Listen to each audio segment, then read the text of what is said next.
प्रधान बा। अरे बाप रे बाप, रात दिन खाली सड़की पे घूमे वाला आदमी प्रधान बने।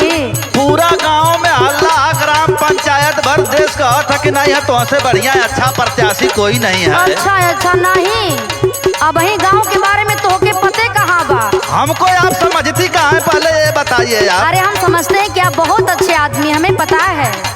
तो काहे बदे के उल जलूल बताओ था, उन तार गोड़ धरत है, कहते कि पहुंची पा लगी हमके वोट चाहिए। अरे देवर जी, वो तो हमार वोट तो के मिलबे करी, लेकिन सबका वोट मिले तब ना। सुना तू अपन बतावा, देश भर का जिम्मेदारी मतलब हम देखा कहते है हमार। सुना बोला। अपन दे दाया शीश धरी पाओ भौजी। अच्छा ध्यान से सुन रही है ना? हाँ सुन रहे हैं, बोलिए ना देवर जी। अपन दे दाया शीश धरी पाओ भौजी, हाँ पाओ भौजी। अपना धनिया कलर ली चुनाव भौजी।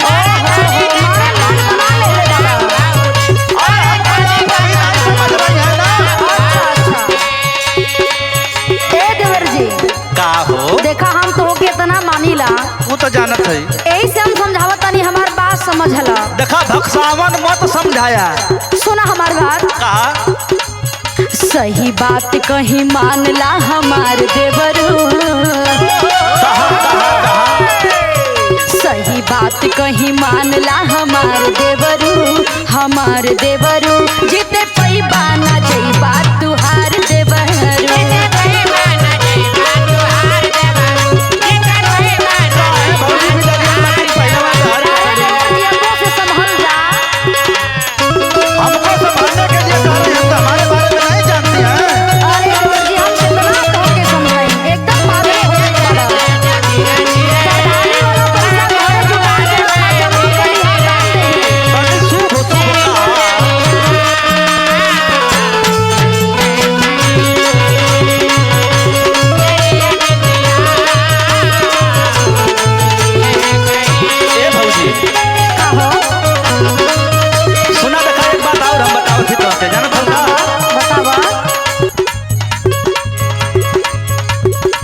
हर जन गरीब को आवास बनवाएंगे, विधवा विकलांग वृद्धा पेंशन दिलवाएंगे।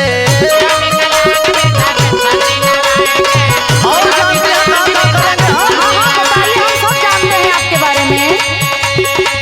हर जन गरीब को आवास दिलवाएंगे, विधवा विकलांग वृद्धा पेंशन बनवाएंगे। और राशन कार्ड का करेंगे सुधाराओ भौजी।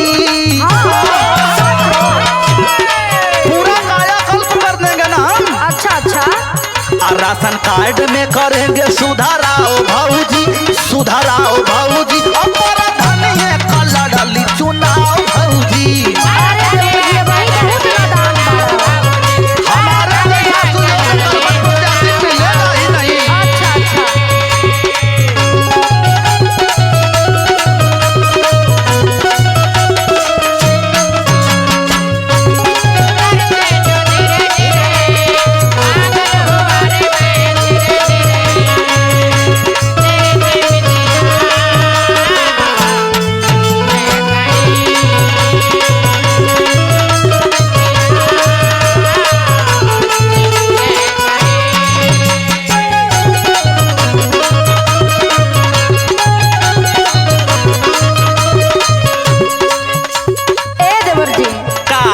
अब ही तो के गांव के बारे में कुछ पते ना हो। रग रग से वाकिफ है हम। देखा दारू मुर्गा में इतना पावर है ना कि एकरे आगे कोई विकास नहीं खे देखा। जहाँ हमार बात चली ना वो जन दारू मुर्गा हट जाए।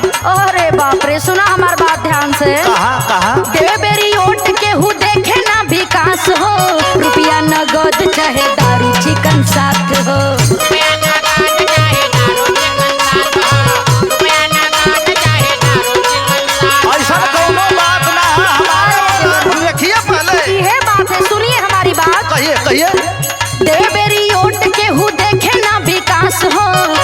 नगद चाहे दारू चिकन साथ हो।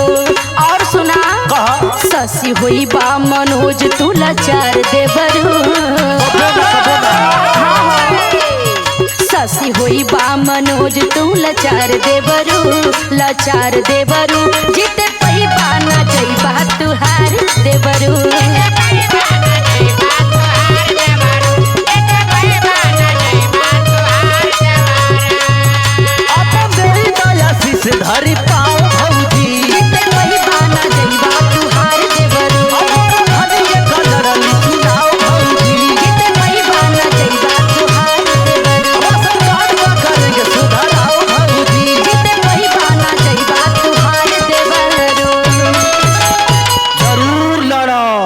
अरे मान जा।